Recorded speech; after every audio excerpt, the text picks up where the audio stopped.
Shalom, salam sejahtera untuk kita sekalian. Tentunya kita bersyukur atas kasih, pertolongan, dan anugerah Tuhan yang terus kita alami dalam kehidupan kita. Saudaraku yang dikasihi Tuhan, saat ini saya mengajak kita untuk membaca serta merenungkan satu bagian firman Tuhan yang saya ambil dalam kitab Matius 8 ayat 5 sampai ayatnya yang ke-13. Dan saya akan bacakan ayatnya yang ke-8. Tetapi jawab perwira itu kepadanya, "Tuan, aku tidak layak menerima Tuan di dalam rumahku. Katakan saja sepatah kata, maka hambaku itu akan sembuh." Judul perenungan kita saat ini adalah Kerendahan Hati Dapat Menggerakkan Hati Tuhan. Saudaraku, pembacaan kita saat ini adalah kisah tentang seorang perwira Kapernaum. Mungkin kisah ini sudah banyak kali kita dengar dan kita baca, di mana ada seorang perwira yang hendak menemui Tuhan Yesus untuk bermohon agar Tuhan dapat menyembuhkan hambanya. Nah, saudaraku yang dikasihi Tuhan, kita dapat membayangkan bagaimana seorang perwira yang pada waktu itu adalah sebagai jabatan yang terhormat, dia berusaha mencari Tuhan untuk menyembuhkan pembantu di rumahnya. Nah, saudara, kata hamba dalam kamus Alkitab berarti seseorang yang sepenuhnya taat kepada tuannya, karena hidupnya sudah dibeli dan dirinya sepenuhnya bukan lagi haknya.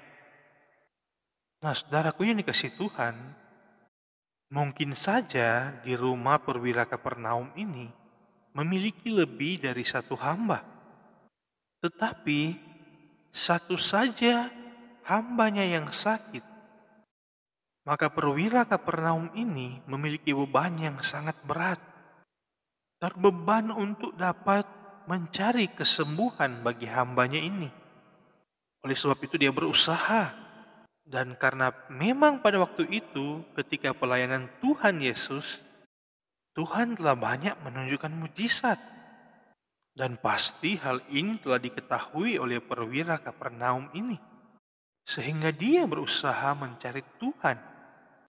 Nah, saudara, seperti dalam ayat yang telah kita baca tadi, disinilah kita dapat melihat bagaimana kerendahan hati seorang perwira. Dia mengatakan bahwa dia tidak layak menerima Tuhan Yesus di rumahnya. Karena dia menyadari bahwa dirinya begitu banyak melakukan pelanggaran dan dosa. Sebagai seorang perwira, tentunya banyak hal-hal yang telah dia lakukan, bahkan dia putuskan yang banyak menyakiti orang lain. Tetapi ternyata sifat inilah yang dapat menggerakkan hati Tuhan. Karena yang dimiliki oleh perwira ini bukan hanya kerendahan hati, tapi iman yang betul-betul teguh. Ia sungguh-sungguh percaya bahwa Tuhan sanggup melakukan segala sesuatu. Sehingga pada ayat yang ke-10 Tuhan Yesus berkata, "Sesungguhnya iman sebesar ini tidak pernah aku jumpai pada seorang pun di antara orang Israel." Saudara, ternyata sifat dari perwira ini mendapat pujian dari Tuhan. Sehingga kuasa Tuhan langsung dinyatakan. Hamba perwira ini disembuhkan oleh Tuhan hanya dengan ucapannya. Sungguh besar kuasa Tuhan bagi perwira Kapernaum ini. Nah, saudaraku yang dikasihi Tuhan, pembacaan ini dapat memberikan penguatan iman bagi kita orang yang percaya. Seperti perwira Kapernaum ini, kita pun pastinya setiap saat mencari Tuhan. Karena kita yakini hanya dalam Tuhan Yesus ada keselamatan, ada jalan keluar, ada kesembuhan, ada mujizat. Sehingga kita tidak bisa terlepas dari kasih karunia Tuhan. Nah, yang menjadi permasalahan bagi kita saat ini, bagaimana sikap hati kita saat kita datang dalam hadirat Tuhan.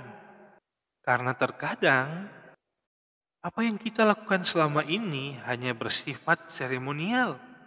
Kita beribadah dan berdoa hanya sekedar menjalankan perintah agama.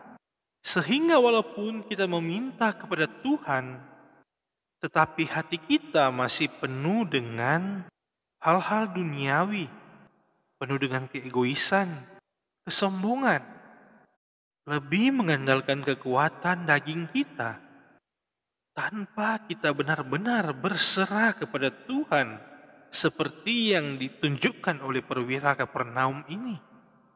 Banyak dari kita yang meminta tapi tidak percaya, tidak beriman sungguh-sungguh kepada Tuhan. Dan hal inilah yang menghalangi kuasa Tuhan terjadi dalam kehidupan kita. Dalam kitab Amsal 18 ayat 12 berkata, "Tinggi hati mendahului kehancuran, tetapi kerendahan hati mendahului kehormatan." Saudaraku yang dikasihi Tuhan, sikap tinggi hati yang kita tunjukkan di antara sesama kita dapat menimbulkan kehancuran dalam kehidupan kita. Apalagi jika kita menunjukkan sifat tinggi hati itu kepada Tuhan, maka pasti apa yang kita rencanakan dalam kehidupan kita akan mengantar kita pada sebuah kegagalan.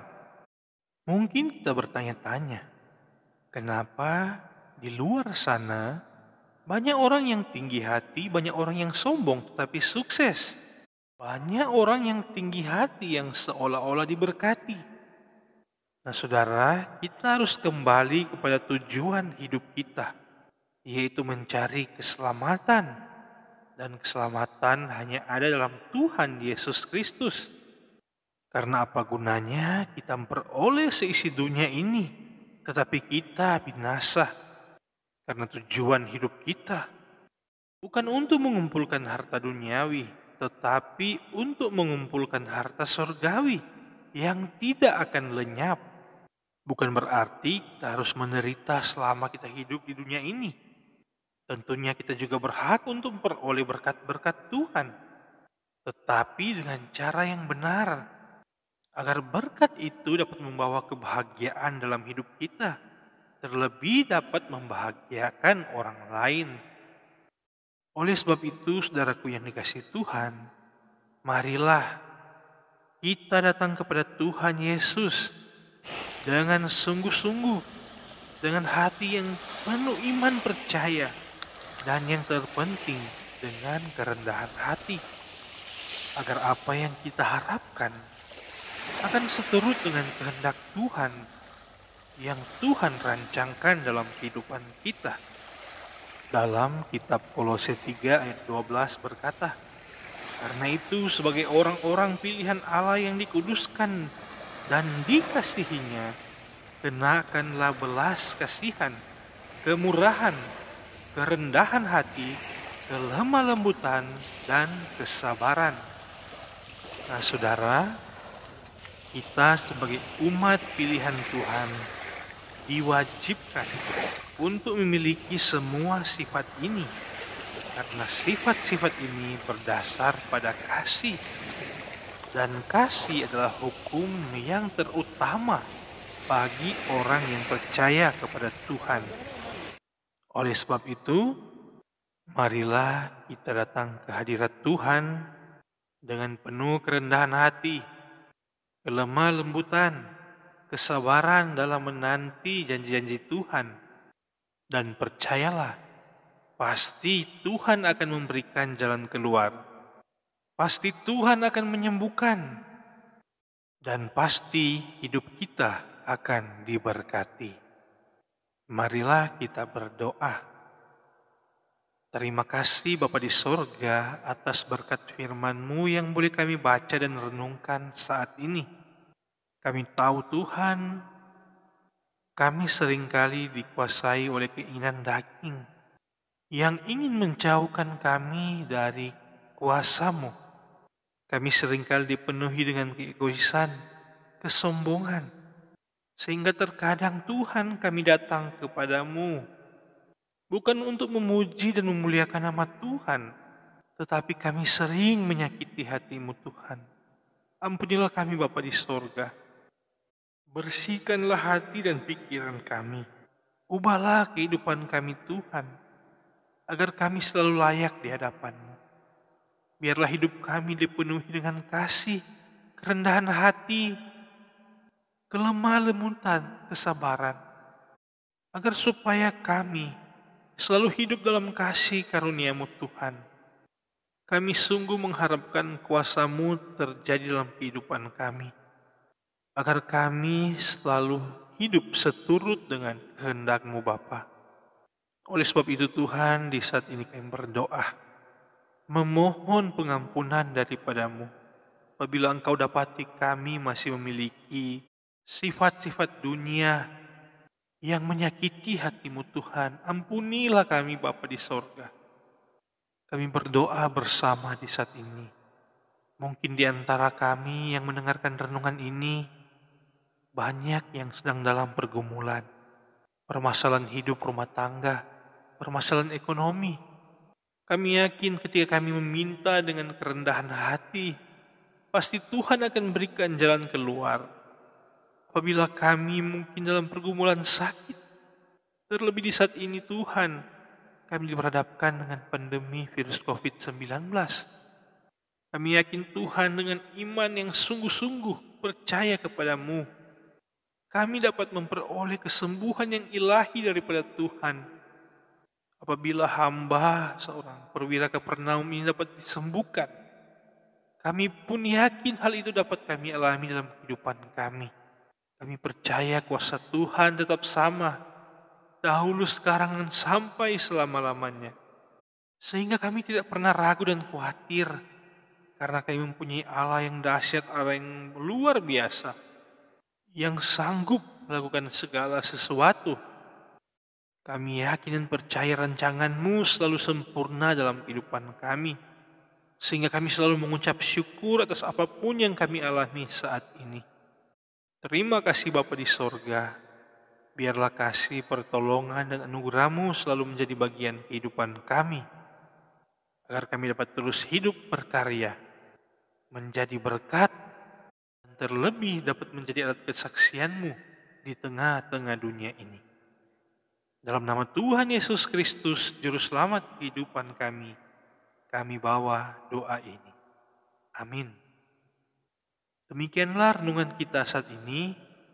Kiranya renungan ini dapat memberkati kita sekalian. Dan jangan lupa kita share video ini agar juga dapat memberkati banyak orang. Shalom, Tuhan Yesus memberkati.